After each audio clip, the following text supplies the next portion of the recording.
I've been playing games since I was a kid and writing about them on a full-time basis since the end of 2006, more than 17 years at this point. And if there's one thing I'm sure of, it's that people rarely play a game correctly the first time they play it. And often not even after that initial first time. And I'm not even talking about playing the game well, where you know the flow of the game and you know which elements work well together and how to defend against other people's efforts to advance themselves. I'm not even talking about that. That definitely exists where you're playing the first time and you don't know what you're doing. You're wandering around with a stick, hitting trees at random, trying to find the path to move forward. But even when you do find that path and start to play better, sometimes you have missed a rule, or more than one rule, or misinterpreted something, and you're playing a design that is close to the game inside the box, but maybe not exactly that game. And I bring that up talking about Michael Modler's card game Cabanga, which was released in September 2023 by Amigo, because I have done this with Cabanga. I really enjoyed the game. I played it 7 times so far in a review copy from Amigo with 3, 4, and 5 players. 5? Not with 6 yet. Really want to try with 6. And I've greatly enjoyed the game. And only while preparing for this video did I discover that I had missed a little rule that will be important. I still like the game.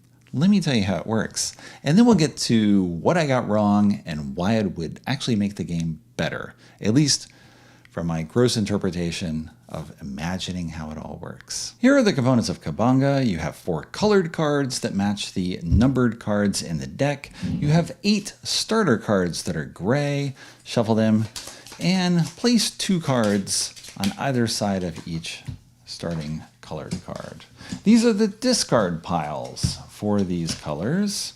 So yellow has starting discard pile, topped with 3 and 18.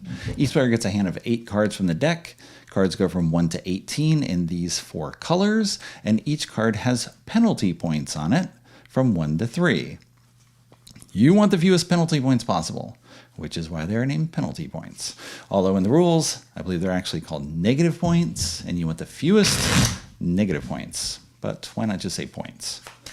Works out the same, right? So everyone gets a hand of 8 cards. Choose a start player. Everyone is going to play a card in turn. Round robin, you keep going around the table until someone runs out of cards and the round ends. So here are my starting cards. We'll show those. Give me some cards to work with as well. Okay. So we are going to place something from our hand onto the table. And you play it onto either discard pile. So I can take this purple 6 and I can put it on the 5, or I can put it on the 1. Which side do you want to put it on? Well, when you play a card, you're going to look at the difference between the top card on the 2 discard piles for that color, and if anyone can play a card within that gap. So in this case, 2, 3, 4, or 5, they discard that card, which means you're helping them get rid of cards in their hand. Technically, the rules say that they throw the card at you, but you can avoid doing that if you wish. And for every card that someone discards, you have to draw a card as a penalty. So if someone discards the purple 2, someone else the purple 4, you draw 2 cards and add them to your hand, which means you actually increased your hand size by 1. That's terrible. A better play, of course, would be to put this here. There you go. There's no gap at all between 5 and 6. No one can play a card within this gap. Even if someone has the 5, they can't play it because it is not between 5 and 6. So you play a card, you're done. The next player plays a card. Often, whoops, the early turns, you have stuff like this, where there's very small gaps. Only 1 card can hurt them. I've got a 14. Doesn't hurt. Okay. And then you continue. So you're going to take turns playing things. I could do this 3, but of course, I've also got high numbers. Would it be better to start with a 15 here or the 3 here and then work my way up? Hard to say, because of course it depends on what other people are playing, what their nature is, how much they gamble. There you go. You're going to be playing cards until someone discards their hand. Then everyone else counts how many penalty points they have. Here, I've got 10. That's a terrible amount to have. You then shuffle, play a new round, laying out the starter cards, and you keep playing rounds until someone hits 18 or more points, and who then at that point, whoever has the fewest points wins. And there's almost all of the rules of Cabanga. We'll get to what's missing in just a moment, but the game as I've just described it works really well. It's a light card game that has almost a party game atmosphere to it because, didn't mention this before, but when you throw a card at someone, you're supposed to say Cabanga in your face. Believe the translation in Zulu for Cabanga is think. So you're sort of like, duh, you made a mistake. You should have thought about that before you did it. I'm not exactly sure how, if that's the translation that you want to put in there, but that's how the game works. Someone messes up by letting you play in the gap, and you get to punish them for it. The game plays very differently depending on the nature of the players at the table. People can be really emotive and like throwing stuff, and yeah, you get to do this, and yeah, you thought you were going out and all that sort of stuff. Or maybe be much quieter and just be like, no, you got to draw a card. I discard this.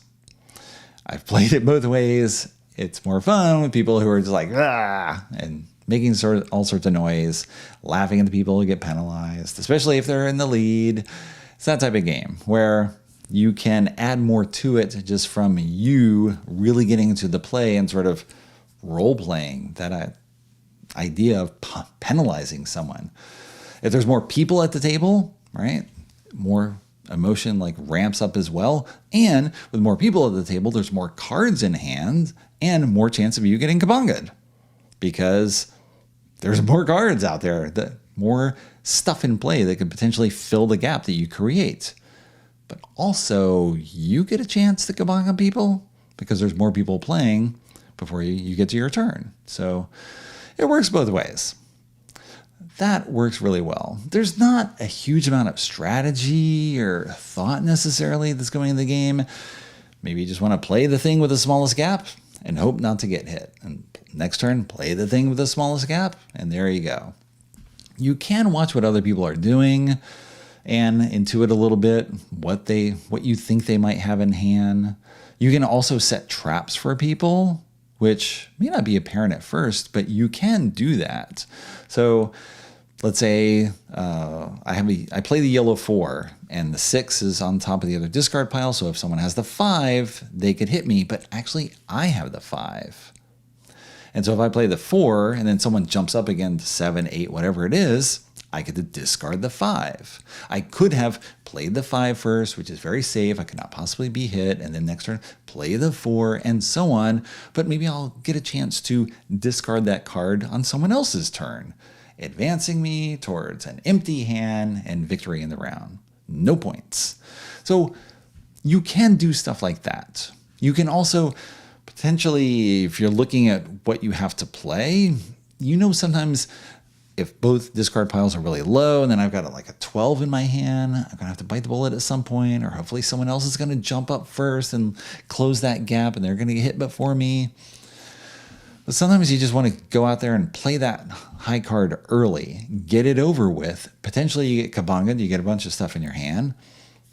I've had, I think, 3 cards at the most at one time, maybe 4 on a huge gap. But then if you do that early in the game, now you've got cards that you can possibly just throw away on other people's turns because you have more stuff to fill in the gaps. Doesn't always work. Sometimes you just end up with a lot of extra cards. And sometimes you throw it all away. Throw it right back in their face. They hit you and now you hit them in return. This often happens as well because someone may have a jump where you go from like 1 to 12 and no one gets hit. Okay. So no one has those numbers in your hand, you think. Or if someone else played the 12, maybe they do have a lower number. You're not really sure. But then if you draw new cards from the deck, now you have stuff that could be played where someone couldn't get hit before. Maybe they think it's safe to go down and you get to hit them.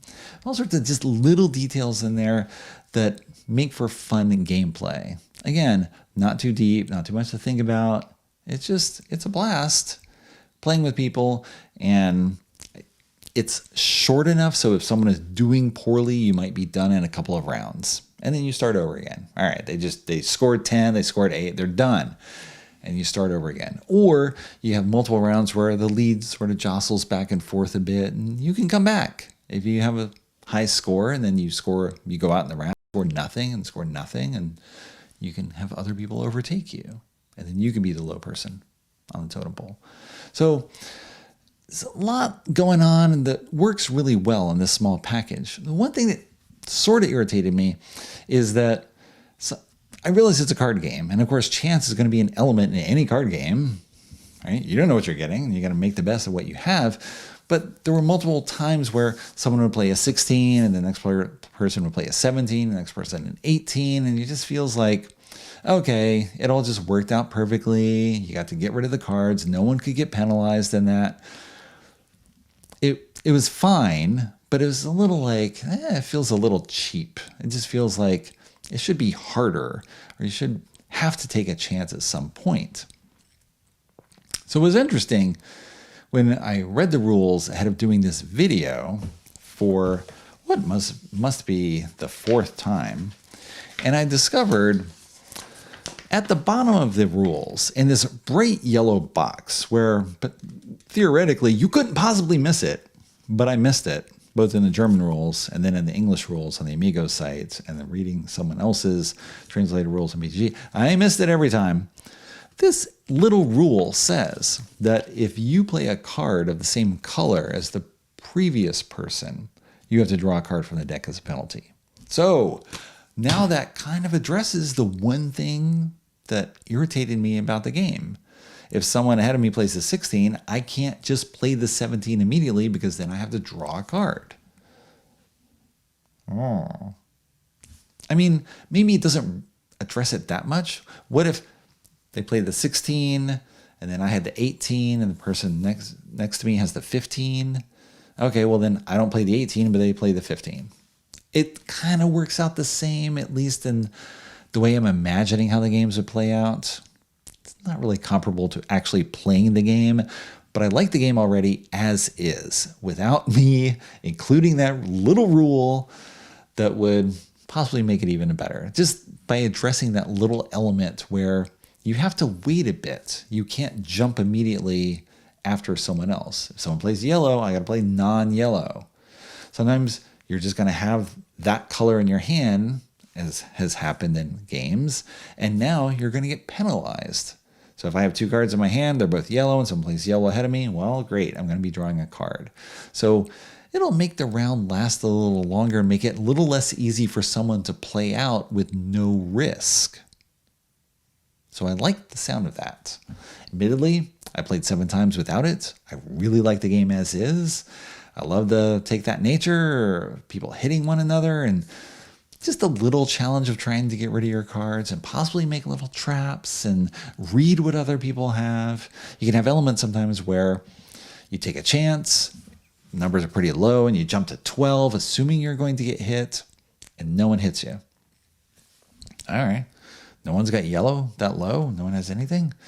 So what do you have? What are you going to play? And that means maybe yellow is free for me in the future just because you have very little. Again, if I was trying to set a trap or do whatever, or just jump high, see how things work out, maybe now yellow is clear for me to play without someone else playing yellow ahead of me. There's little things that you can do by watching other people and assessing why they might be playing something, what else they have in their hand, what they're trying to set up. Little things. It's not big, but it works really well, and that missing rule should improve the one thing that I was kind of dissatisfied with. So Cabanga came out, as I mentioned, in September 2023 in Germany. The American branch of Amigo plans to release Cabanga in June 2024. I believe there will be slight changes to the card art, possibly. They mention it, but we'll see what actually comes out. I just want to make sure that the game can be marketed and there's no sort of issues with people objecting to what's on the box. But the game works well. I recommend playing it. Especially, it's great just with all range of gamers. I played it with incredibly, thinky gamers who like really difficult games where you have to think a lot. And then I played it with people who barely play anything at all. And all of them have had a good time with my slightly modified version of the rules, missing that one thing that will take an additional 15 seconds to explain. I wish I had not missed it, but I did. I've missed lots of things over the years, and it's kind of amazing how you can really like a game, and then only later you discover like, oh, there's this one thing. My favorite game of all time, Innovation. We played that approximately 24 times before we discovered that we were missing a rule that many people have missed over the years, namely that you can't claim an achievement without having a card on your board of that same level. So you can't claim the 4 achievement unless you have a level 4 or higher card on your board.